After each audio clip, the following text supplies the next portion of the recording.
मीरपुर नाम के शहर में तेजस अपनी पत्नी नीरू के साथ रहता था।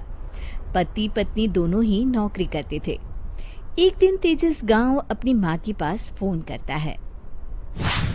हेलो, प्रणाम माँ।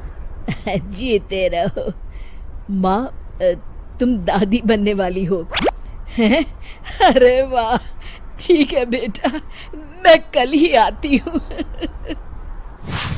जब माँ जी शहर पहुंची तो बेटे बहू ने बहुत अच्छे से स्वागत किया। लीजिए माँ जी, चाय। अरे गर्मा गर्म पकोड़े ले आओ माँ के लिए। नीरू रसोई में गई और 2 मिनट में ही पकोड़े ले आई। जी ये लीजिए। बहू जादू से बनाए हैं क्या? अभी तो रसोई में गई थी। यम्मी। माँ जी, शीला रसोई में पकोड़े तल रही है, मैं बस लेकर आई। हे भगवान, मेरा धर्म भ्रष्ट कर दिया तूने। अब तो गंगा जल से शुद्धिकरण करना होगा। दूसरे दिन, माँ जी मैंने नाश्ता बना दिया है, ऑफिस जा रही हूँ। पर अभी तो घर का सारा काम पड़ा है। शीला आती ही होगी, झाड़ू पोछा बर्तन कपड़े वो सब कर लेगी। हमारे जमाने में घर का सारा काम हम ही करते थे। जी माँ जी, आप बहुत होशियार हैं, मैं घर ऑफिस दोनों नहीं संभाल पाती। तो जरूरत क्या है घर से बाहर जाकर चाकरी करने की?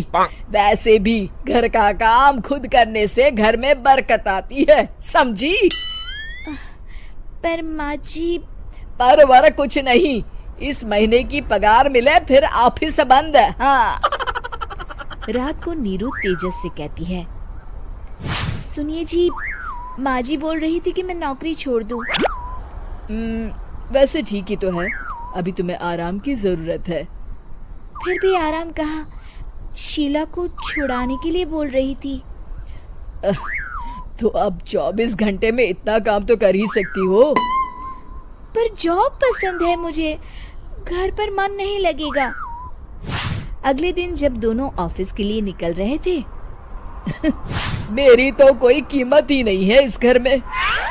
माँ जी, आजकल महंगाई बहुत है, रहन सहन भी बदल गया है, दोनों नौकरी करते हैं तभी ठीक रहता है। अच्छा, तू कहना क्या चाहती है? मेरा बेटा तुझे बिठा के खिला नहीं सकता? तू ही इस घर का खर्च चला रही है, हैं?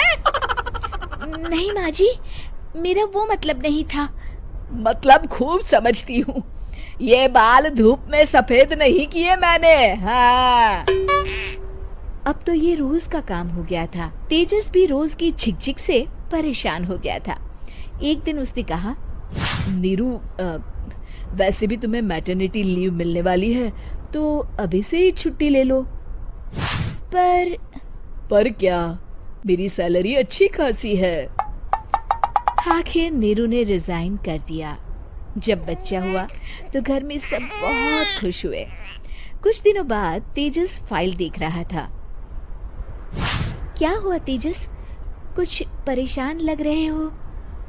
हाँ, वो हमारी जितनी सेविंग्स थी वो तो हॉस्पिटल में और छठी के फंक्शन में खत्म हो गई है नीरू।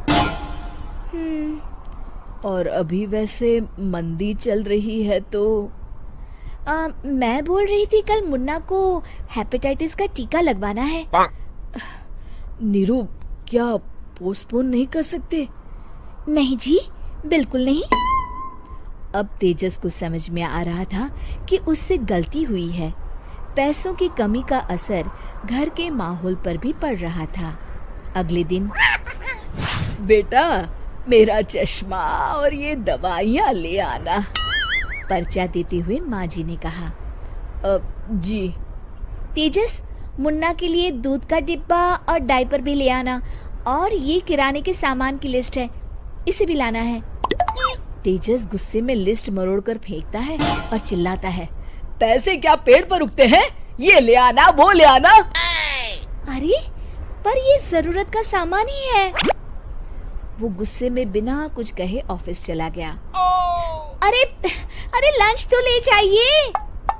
नीरू दौड़कर डिब्बा पकड़ाती है एक दिन खाना खाने के बाद, नीरू, अब तो मुन्ना कुछ बड़ा हो गया, तो अब तुम वापस ज्वाइन कर लो ना जॉब। पर इस रिसेशन में जॉब मिलना बहुत मुश्किल है। ट्राई तो करो।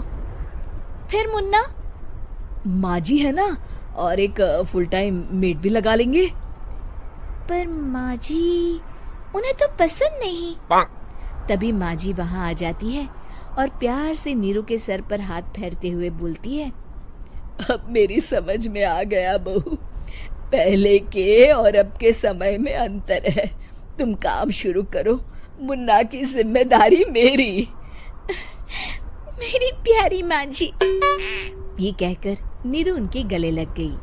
शिक्षा, परिवर्तन संसार का नियम है, हमें भी समय के साथ चलना चाहिए।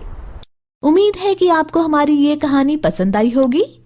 कृपया हमारे चैनल को सब्सक्राइब करें और सभी अपडेट्स के लिए बेल आइकन जरूर क्लिक करें। और हाँ, वीडियो लाइक और शेयर करना मत भूलिएगा। Bye bye.